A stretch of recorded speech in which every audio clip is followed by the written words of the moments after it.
Ternyata begini cara misterius Huawei melawan blokade chip AS.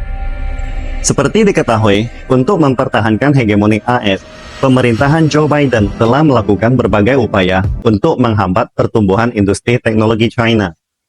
Setelah memblokir komponen dan alat manufaktur chip canggih ke negeri perekonomian kedua terbesar dunia, AS juga membatasi komponen mobil listrik. Bahkan, negara superpower yang takut kalah bersaing secara adil ini juga memaksa negara-negara sekutu seperti Jepang dan Belanda untuk memperlakukan pembatasan ekspor alat manufaktur chip canggih ke China. Amerika Serikat telah bertindak untuk memblokir akses China ke semikonduktor paling canggih dan peralatan serta talenta yang dibutuhkan dengan alasan keamanan nasional. Sebaliknya, berbagai upaya blokade AS justru membuat Huawei semakin ganas, mengembangkan teknologinya sendiri untuk tidak lagi bergantung pada teknologi Amerika dan sekutunya. Misalnya, terobosan chip ponsel Huawei Mate 60 yang sangat gemilang di pasaran ternyata menggunakan teknologi yang sangat misterius. Akibatnya, Menteri Perdagangan AS Gina Raimondo telah dipermalukan saat pertemuan dalam Kongres AS sendiri. Gina Raimondo ditantang dan ditanyakan kesaksiannya. Bagaimana dia bisa menjadi menteri? Bukankah Amerika yang telah mengerahkan seluruh kekuatan nasionalnya menggunakan berbagai kebijakan semikonduktor memblokir Huawei? Bukankah AS sudah memblokirnya begitu lama? Mengapa Huawei masih bisa membuat ponsel tercanggih 5G seperti Mate 60? Bagaimana Huawei bisa mencapai terobosan ini? Bagaimana Huawei membuat chipset sekecil itu? Gina Raimondo bukan seorang ahli teknologi, jadi tidak bisa membela diri dan menjelaskan situasinya dengan jelas. Baru-baru ini ada seorang profesor terkemuka Tiongkok mengekspos dan mengemukakan pemikirannya tentang hal ini. Beliau adalah seorang profesor ilmu sosial, pernah menjadi diplomat, dan sekarang adalah pakar terkait Belt and Road China. Telah menjadi rahasia umum bahwa tim desain chip Huawei sudah menjadi yang terbaik di dunia. Akan tetapi, satu perusahaan sulit untuk melakukan semuanya dengan baik. Sebagai contohnya, pesawat terbang. Sangatlah tidak mungkin membuat semua spare part pesawat sendirian. Karena pentingnya pesawat, proses dan tahapan pembuatan pesawat pun terbilang cukup rumit dan membutuhkan waktu yang lama.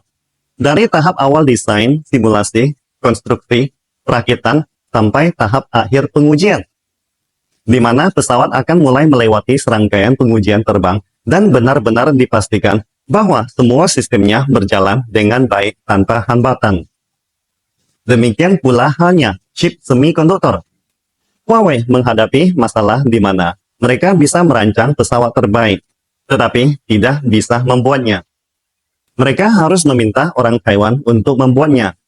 Tetapi saat ini, hubungan Taiwan dan mainland China berada dalam keadaan khusus. Wilayah Taiwan yang masih dikendalikan oleh Amerika tidak diizinkan untuk membantu China. Jadi, apa yang harus dilakukan Huawei? Huawei yang terhambat tidak bisa mengejar segera. Mereka harus berusaha keras siang dan malam. Huawei harus mencari jalan lain, melihat dari sudut pandang yang berbeda. Pertanyaannya, dari sudut pandang mana? Jawabannya, dari sisi transfer data dan teknologi komunikasi adalah keunggulan Huawei. Para pakar teknologi barat sepenuh hati mengembangkan chip, membuat chip terkecil sampai menjadi 3 nanometer, 2 nanometer. Harus diakui, mereka memang unggul dan memimpin dalam industri chip di dunia. Tetapi, para ilmuwan Huawei menemukan jalur teknologi lain. Tahukah Anda, di bidang aplikasi, tidak peduli chip secanggih apapun, hanya dapat memberikan peningkatan kinerja yang sangat terbatas untuk seluruh sistem. Why? Karena pertukaran data internal sistem tidak dapat mengikuti kinerja chip yang sangat canggih. Ini seperti Anda memiliki mobil balap Ferrari dengan kinerja sangat baik, tetapi lintasan balapnya sangat jelek dan tidak mendukung, sehingga hasilnya juga tidak bagus. Jadi, para ilmuwan Huawei menghadapi situasi di mana jalur komunikasi sangat sempit. Meskipun chip dapat menanggung sejumlah besar data dengan cepat. Namun, itu hanya akan menyebabkan dua fenomena, yaitu kemacetan dan keterlambatan. Karena kemacetan, sehingga mengakibatkan keterlambatan. Dan karena keterlambatan, maka semakin banyak kemacetan. Jadi, berdasarkan situasi di atas, para pakar R&D Huawei bekerja keras pada perangkat lunak, dengan kreatif membuka jalur baru dengan algoritma baru. Tahukah Anda seberapa hebatnya algoritma Huawei itu?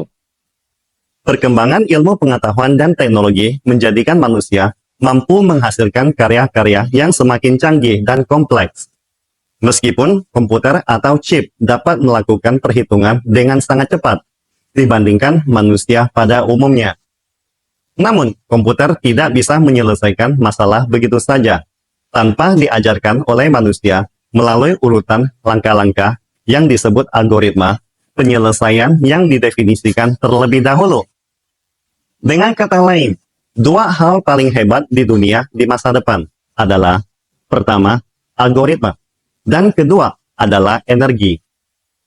Huawei menciptakan algoritma baru, mengembangkan cara baru untuk transfer data yang dapat meningkatkan kapabilitas transfer data sebanyak 1 juta kali lipat. Wow, bisakah Anda membayangkannya?